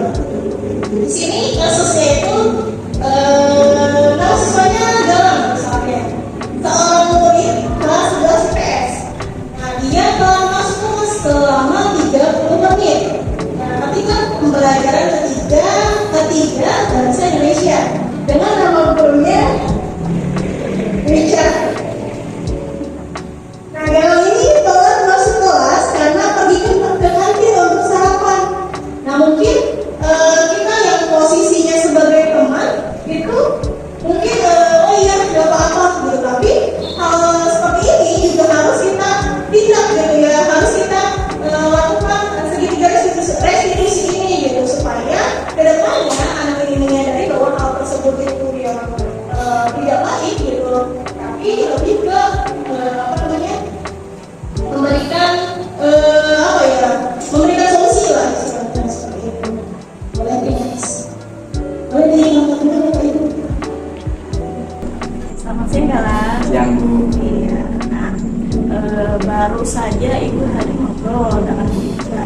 Katanya Galang itu telat masuk kelas ya. Iya Bu. Iya, telat 30 menit katanya. Iya. Iya, kira-kira ngapain dong? Jadi saya tadi di kantin Bu. Saya kira bisa tidak masuk kelas. Terus? Kami tidak melakukannya juga Bu. Oh gitu. Iya. Emang sama siapa aja? Tadi saya sama Radika Bu di kantin. Oh gitu. Iya. Ngapain tuh di kantin? Makan Bu. Oh makan. Tadi pagi belum sarapan. Oh gitu. Iya. Oke, nah di sini sebenarnya Ibu cuman mau mencari tahu gitu ya gimana solusinya gitu. Kan tidak mungkin Galang terus-terusan telat masuk kelas ya. Iya Bu. Hanya gara-gara makan atau sarapan ya. Iya. Iya. Nah, berarti kalau misalnya sarapan di kelas itu dengan Radika berarti sambil ngobrol. Iya. Iya, seru ngobrolnya ya. Seru. Iya, oke. Nah, sekarang kita kembali ke pertemuan awal ketika kita bertemu pertama kali di kelas. Kan itu kita menyepakati keyakinan kelas gitu ya, bahwa ada hal-hal yang kita sepakati dalam kelas itu, hal-hal yang harus dikerjakan seperti itu ya. Iya. Nah, kira-kira bagian mana yang belum ditunjukkan? Kita harus saling menghargai juga Bu, dan saling disiplin. Iya, kan kalau misalnya masuk kelas tepat waktu tentu dilihat disiplinnya ya. Iya Bu. Iya, terus kalau misalnya Galang tidak masuk tepat waktu juga kan tidak menghargai ya. Iya, seperti itu. Dan sekarang berarti tugasnya itu harus mengindahkan keyakinan kelas juga kan. Iya. Sebab itu mulai sekarang berarti Galang harus gimana? Harus disiplin dan tepat waktu kan ya. Iya Bu. Nah, berarti Galang sudah tahu permasalahannya seperti apa dan ada solusinya. Apa tuh solusinya kira-kira? Solusinya harus tepat waktu. Iya, terus harus diusahakan sarapan dulu sebelum Iya, Bu. ke sekolah. Ya. Siap. Oke, udah gitu aja dari Ibu. Semoga tidak tidak terulang lagi ya. Siap Bu. Ya udah, silakan kembali ke kelas. Baik Bu, terima kasih.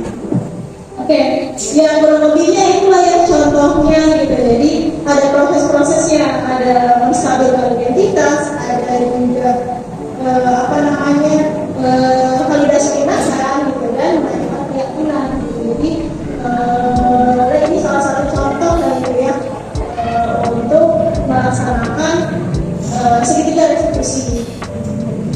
Oke, mungkin segitu aja yang saya sampaikan untuk hari ini.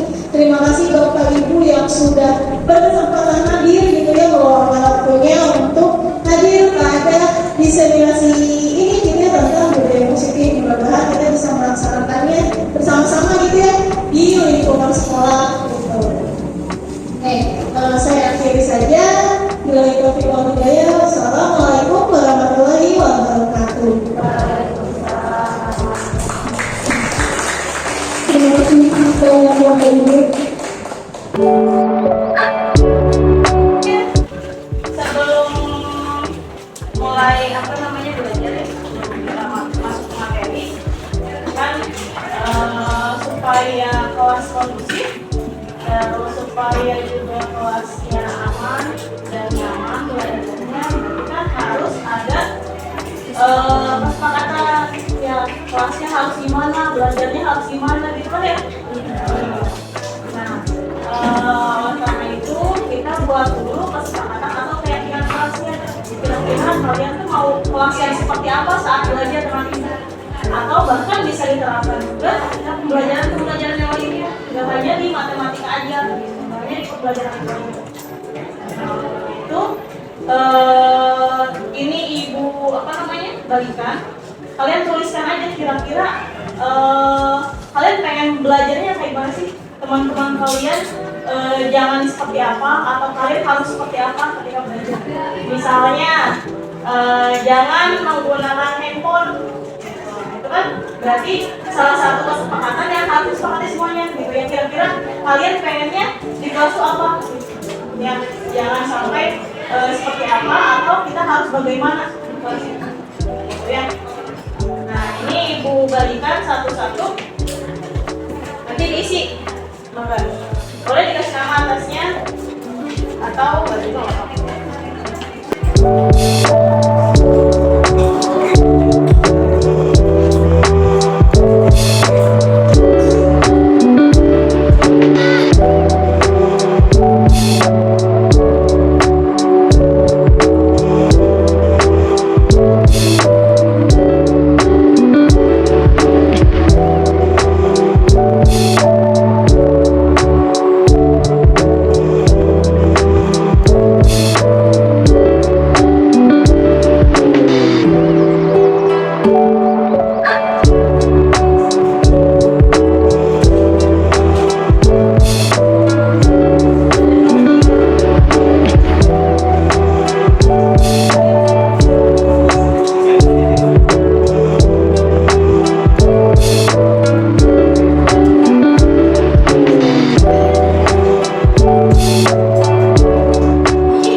Dilarang membuang sampah di kolong meja.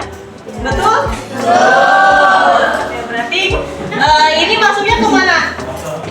Kebersihan. Berarti harus selalu menjaga kebersihan. Oke, yang pertama menjaga kebersihan.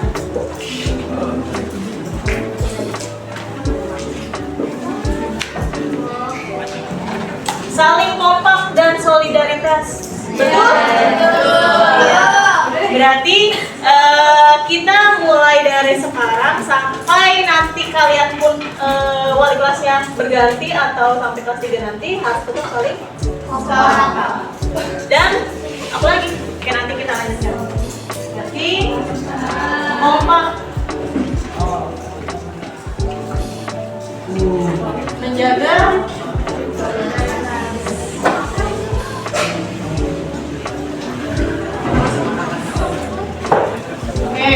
yang selanjutnya berteman sama semuanya, jangan main circle-circlean. Jangan sampai ini sama grup ini aja, ini sama grup ini aja. Harus membangun semuanya ya. Iya. Ngomong-ngomong udah pada kenal belum teman-teman? Iya. Yakin? Yakin. Coba ibu tes. Itu siapa tadi ujung petan? Oh, itu. Siapa? Bondan. Rumahnya di mana? Udah tahu? Oke, nanti kita berkenalan dengan semuanya. Oke. Selanjutnya, tadi udah nih ya. Berarti sepakat ya. Ini masuk ke dalam menjaga solidaritas juga kan ya? Iya. Oke, kita lanjutkan. Tidak membuang sampah di kolong meja, lalu tidak menggunakan handphone saat jam pelajaran kecuali disuruh memakai handphone. Nah, itu. Yang poin pertama kan sama ya tadi ya, menjaga kebersihan. Lalu ada poin keduanya nih, tidak menggunakan handphone ketika jam pelajaran kecuali ya mungkin kalau misalnya seperti sekarang buku panduannya belum ada nih. Jadi kalau misalnya gurunya mempersilahkan untuk membuka handphone atau untuk searching atau dan lain sebagainya, itu berarti diperbolehkan. Berarti menggunakan handphonenya gimana tuh?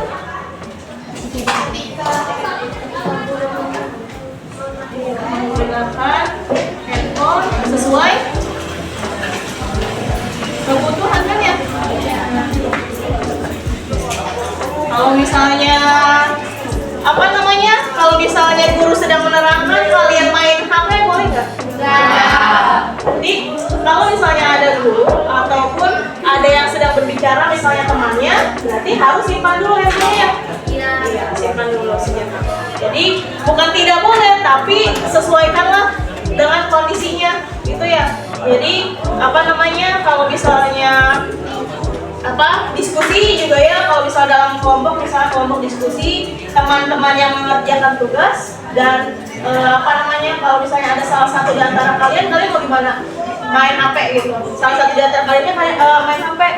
Misalnya 5 orang di antara kelompok kalian itu salah satunya main HP pada saat diskusi kelompok dan ada gurunya. Kalian dari 4 orang ini mau gimanain ngobrol ke temannya? Mau digimanain temannya? Marah.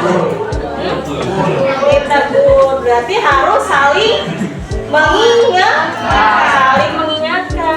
Yaitu. Jadi jangan sampai sesama teman itu acuh tak acuh. Ini masuk juga ke dalam menjaga kekompakan. Nah itu diingat juga. Lalu ini kita udah ya, di sini udah ditulis. Ini apa nih? Jam pos tugas jam. Boleh makan dan minum katanya. Oke, mengenai makan dan minum. Kalau makan mungkin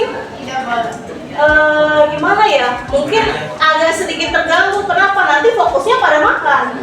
Ya. Terus kalau minum masih diperbolehkan mangga, tapi disesuaikan juga gitu ya. Kalau misalnya sedang tidak gurunya sedang ngobrol ya disimpan dulu, nanti kalau misalnya udah beres penjelasannya atau guru menerangkan baru boleh. Tapi kalau misalnya untuk makan kayaknya di jam istirahat aja ya.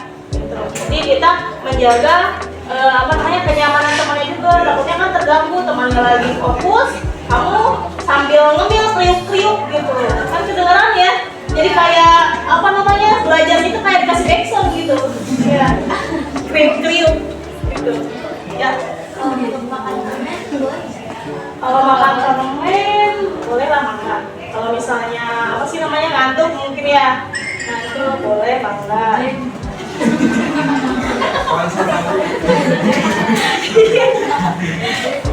Berarti ini ini apa?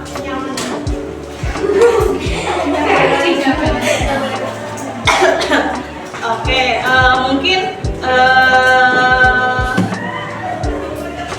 dipersilakan untuk minum ya.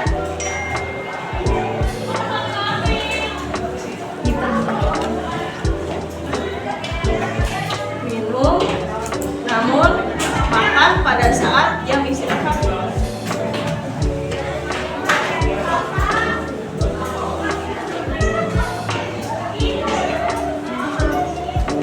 Oke, itu baru yang keempat, tapi udah banyak ya.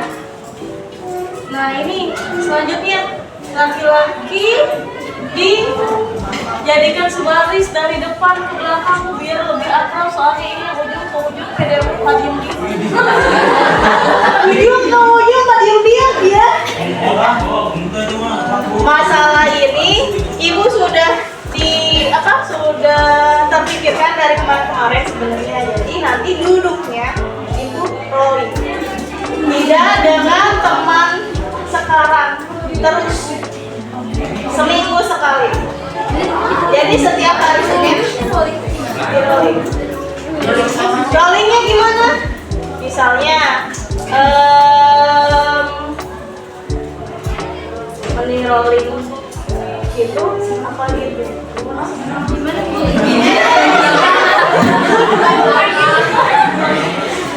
Meni bakunya yang rolling atau temannya yang rolling? Bakunya rolling.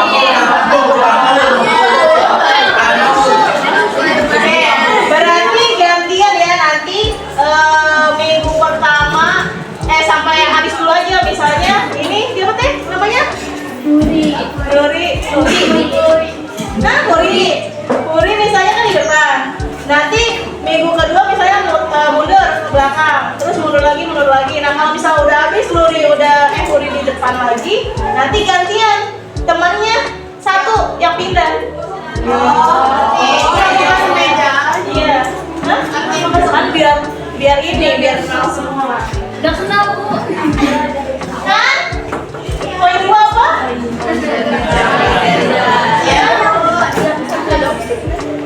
Gak akan seminggu sekali. Kalau misalnya main boleh sama semuanya kan ya. Mau dimasukin ke sini? Gila. Atau nggak usah? Nggak usah. Oke.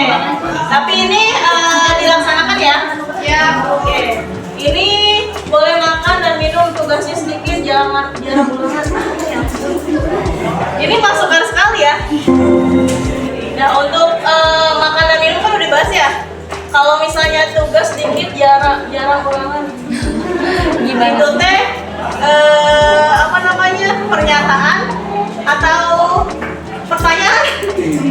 Kalau misalnya matematika, kalau ibu sendiri, kalau misalnya tugas, ibu nggak pernah, jarang banget sih. Kalau misalnya tahun kemarin pun jarang banget ngasih tugas ke rumah. Tapi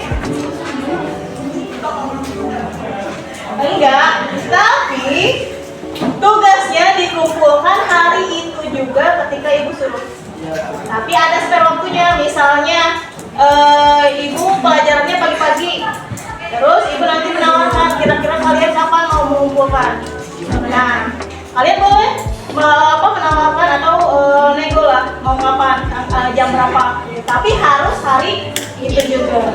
Ya. Terus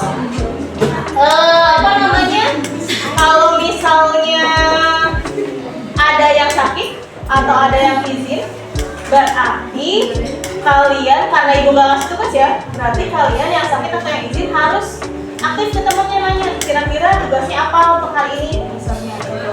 Jadi kalian tidak ketinggalan tugas, terus nilainya pun tetap ada gitu.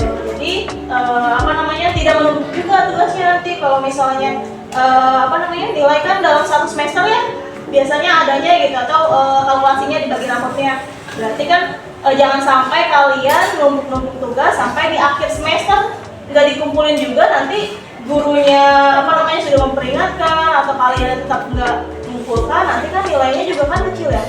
Gitu. Itu juga kan sebagai bukan tujuan sih, ya bukti bahwa kalian sudah belajar dengan baik gitu ya. Jadi itu pembuktian lah kalian tuh di kelas 10 ini berarti sudah melalui pembelajaran sebegitu banyaknya dengan nilai yang memuaskan gitu. Jadi makanya kalian harus berjuang bersama-sama, jangan sampai temannya nggak ngerti, kalian nggak mau berbagi gitu ya. Nah ini masuk ke poin ini juga, kompak dan menjaga solidaritas. Jangan sampai kompaknya ketika ulangan. Apa coba? Ketawa semua. Oke. Nah berarti kompaknya itu dalam hal diskusi boleh, dalam hal mengerjakan tugas boleh, misalnya dalam hal kelompok boleh, maka tapi kalau misalnya sudah masuk ke ujian itu harus masing-masing. Oke, setuju? Setuju. Oke. Masukin jangan.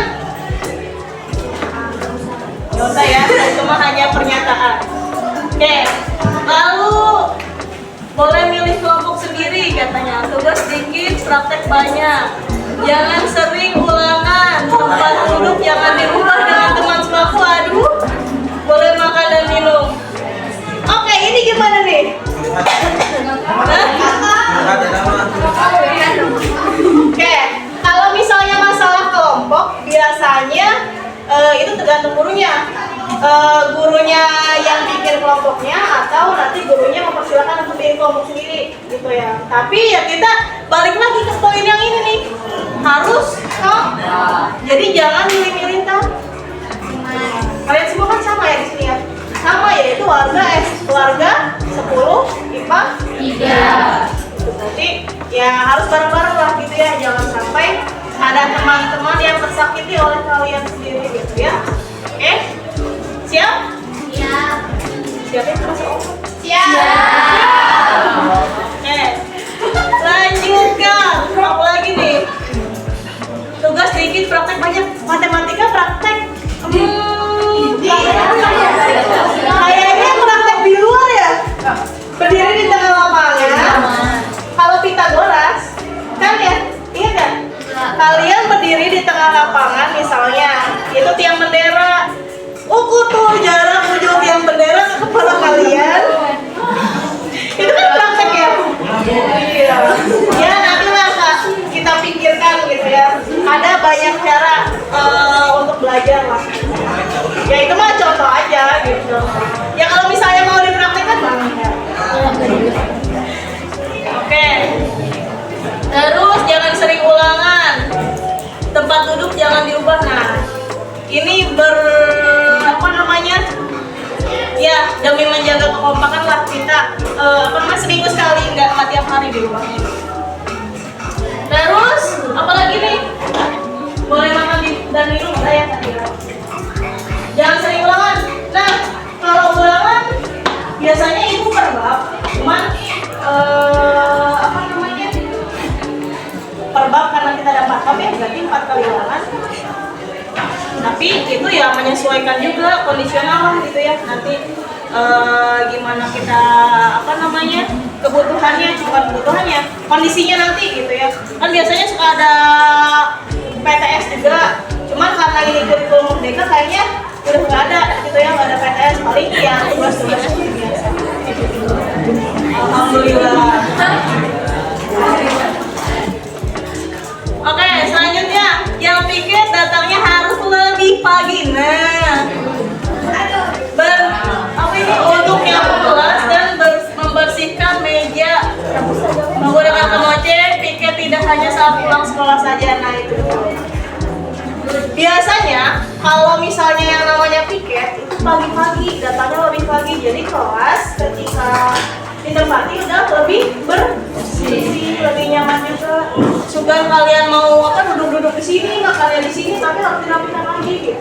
Jadi nggak tidak ya segini mah mending lah ya, cuman masih terlihat debunya gitu. Jadi diusahakan udah nyapu, udah ngepel sebelum pembelajaran dimulai gitu. Jadi lebih aman, lebih bersih juga kelasnya.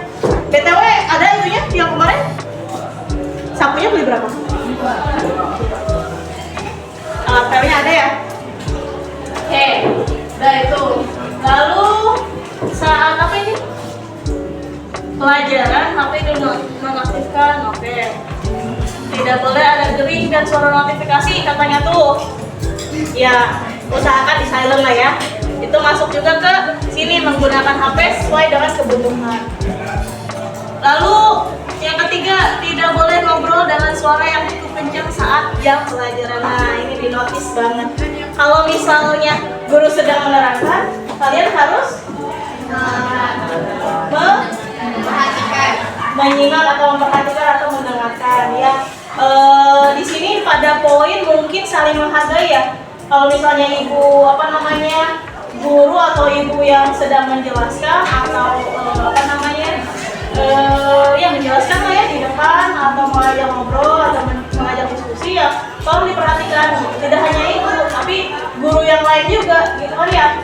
Kan gurunya tidak hanya ibu gitu ya, ada guru yang lainnya, apalagi IPA banyak eksaknya ya, lebih banyak eksaknya gitu. Jangan sampai guru sedang menerangkan kalian asik sendiri, apalagi kayak tadi ini pegang HP di kolong meja, ngabarin ayam, maaf ya lagi belajar gitu. Nah kalau bisa ya, kalau misalnya mau mengabari nanti aja atau sebelum pembelajaran dimulai gitu ya. Iya Bu. Oke, terus tidak boleh udah ya. Berarti itu poinnya apa tadi? Saling menghargai. Tapi ini poinnya tidak hanya ketika guru aja yang di depan, tapi ketika teman-teman kalian yang sedang di depan diskusi atau misalnya presentasi, itu juga berlaku ya. Ya, harus saling menghargai. Oke, lanjut. Sama nih, dilarang berisik di kelas, dilarang buang sampah di kolong meja. Nah, ini sama kayak tadi. Berarti pada poin menjaga kebersihan dan apa? Saling menghargai. Terus apa lagi? Tidak mencoret-coret meja. Nah, ini dia. Ini fasilitas yang sudah disediakan oleh sekolah, berarti harus sama-sama dijaga. Walaupun di situ sudah ada coret-coretan yang tidak sedikit juga, tapi ya setidaknya kalian jangan menambah. Ya, jangan sampai lebih banyak lagi coretannya. Jangan sampai tuh mejanya jadi warna putih semua, penuh dengan tip X ya. Gitu. Berarti coret-coret meja juga berarti masuknya ke poin menjaga kebersihan. Terus ada lagi, kelasnya harus bersih biar nyaman belajarnya, tidak boleh menggunakan HP saat belajar sama. Terus dilarang berbicara keras. Nah ini tempat duduk di rolling. Ada yang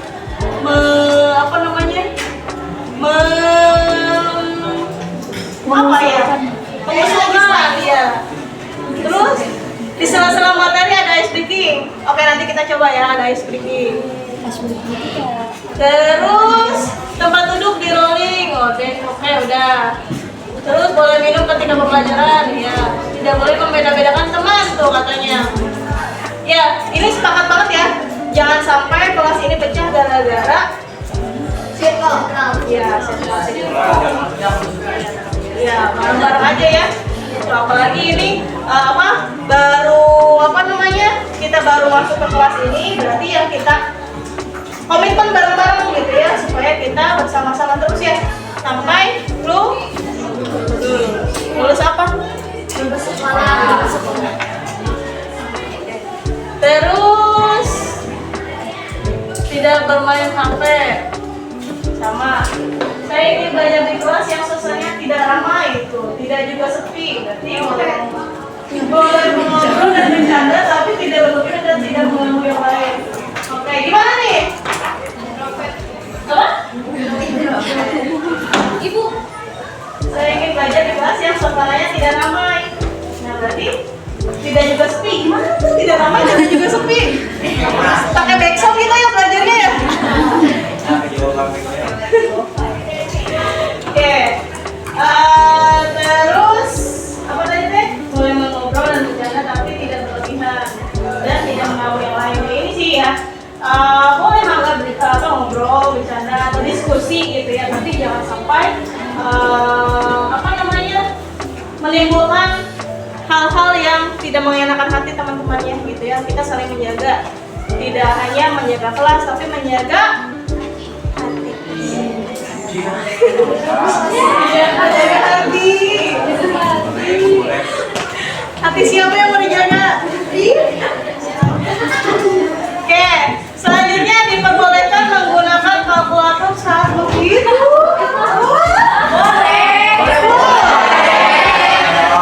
Boleh, tapi ada tapinya. Sebenarnya kalau misalnya menghitung tanpa kalkulator itu melatih kinerja otak. Jadi kalian melatih gimana caranya memecahkan masalah.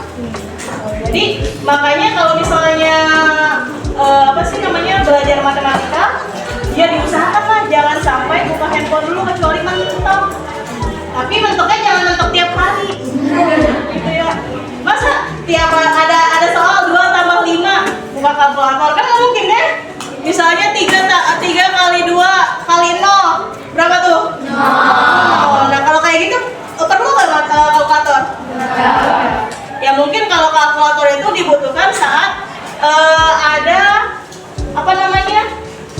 perhitungan yang ilmiah. Kan ada yang kalkulator ilmiah ya?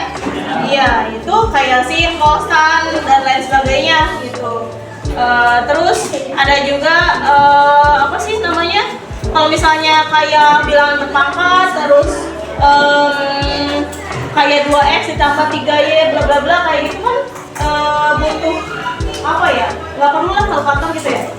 Kalau misalnya angkanya masih bisa dicapai oleh kalian mah ya usahakanlah mandiri gitu.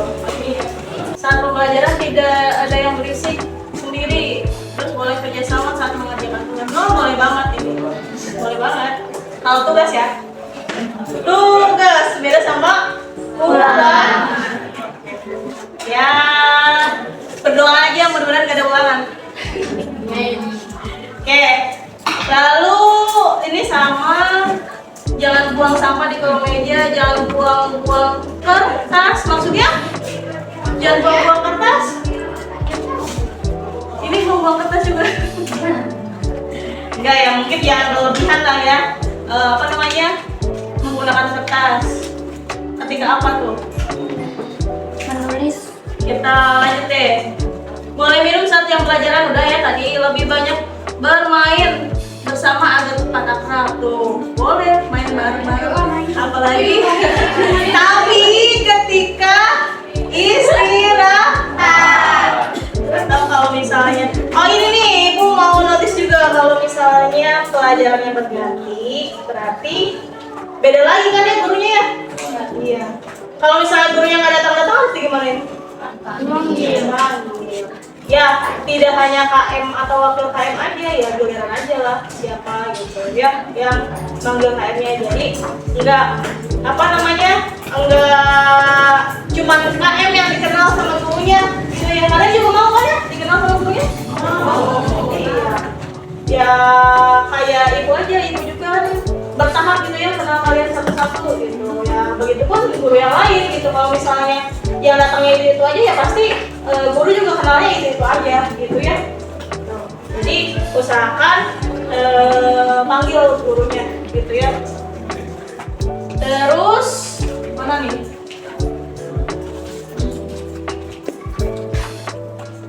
Tiket pagi yang bersih katanya tuh. Ya tiketnya ya diinikan. Ada yang nggak piket nggak? Kemarin. Nah, dendanya diterapkan. Siapa? Claudia. Nah, enggak. Sekarang mau pikir nggak? Siapa yang nggak pikir? Seksi kebersihan mana? Siapa yang nggak pikir? Ibu kemarin pada piket semua, cuma hari ini belum ya. Oke, berarti ya berarti hari ini harus ya, yang hari ini ya. Oke, harus sesuai dengan kesepakatan kita kemarin. Nanti ibu tambahkan. Terus dilarang buang sampah di kolong meja supaya kelasnya bersih dan tidak jadi sarang nyamuk. Nah ini benar banget. Abis jajan berarti harus langsung buang ke tong sampah. Ada tong sampah di depan? Ada. Berarti harus buang sampah pada tempatnya. Jangan sampai ditumpuk-tumpuk terus di kolong meja, tapi ya sampai seminggu, sebulan itu kan bakal bau ya. Kelasnya juga nggak nyaman nantinya. Oke, ini sama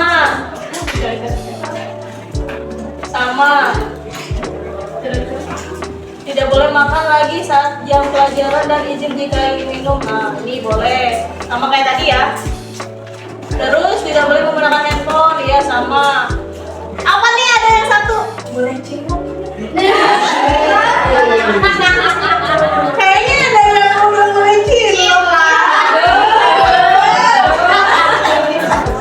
Ya kalau masalah ini ibu tidak tidak melarang atau tidak gimana, tapi ingat ke poin ini juga harus selalu kompak dan jaga solidaritas. Jadi kalau misalnya seandainya ada yang cinlok, misalnya pacaran di dalam kelas terus nanti putus, jangan sampai ini diabaikan. Ya, jangan sampai kelas jadi tidak nyaman.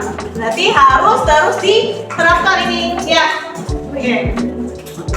Siapa ya? Ya. Saat pembelajaran menggunakan metode pembelajaran yang interaktif, berdiferensiasi, dan saling menguntungkan antara guru dan murid. Terus mengevaluasi pembelajaran dengan cara apa saja guna meningkatkan hubungan guru dan murid. Wow, ini kata-katanya. Oke. Ini memang sekolah kita mulai menerapkan kurikulum merdeka ya. Jadi ya mungkin semua guru juga sedang beradaptasi gitu. Gimana caranya menerapkan pembelajaran yang berdiferensiasi. Seperti apa sih berdiferensiasi?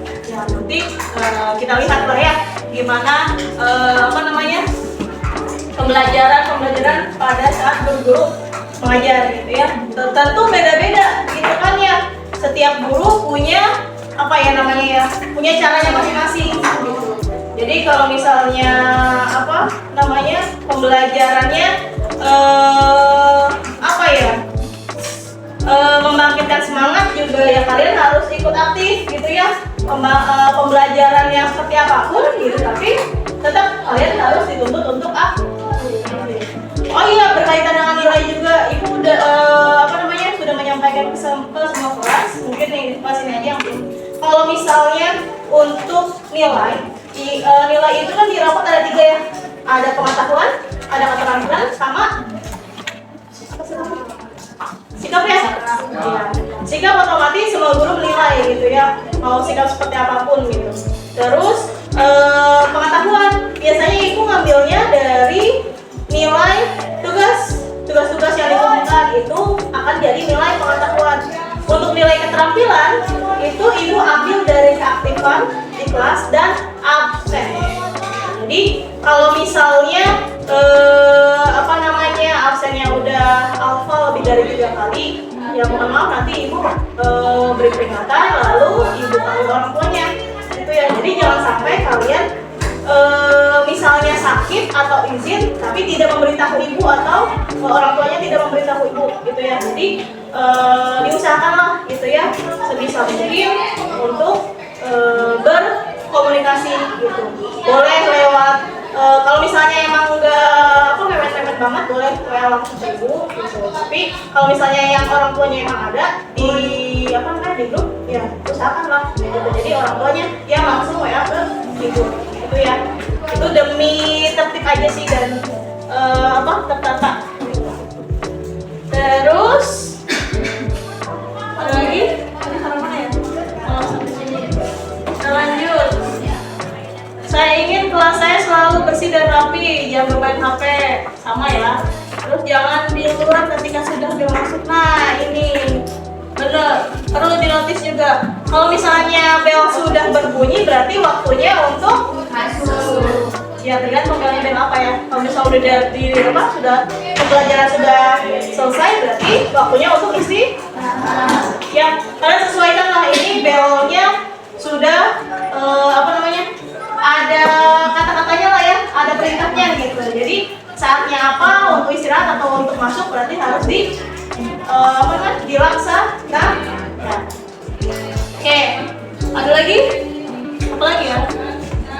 Saling solid udah, jaga kebersihan udah, saling tolong menolong. Nah ini juga ya, mungkin masuknya ke kompak ya.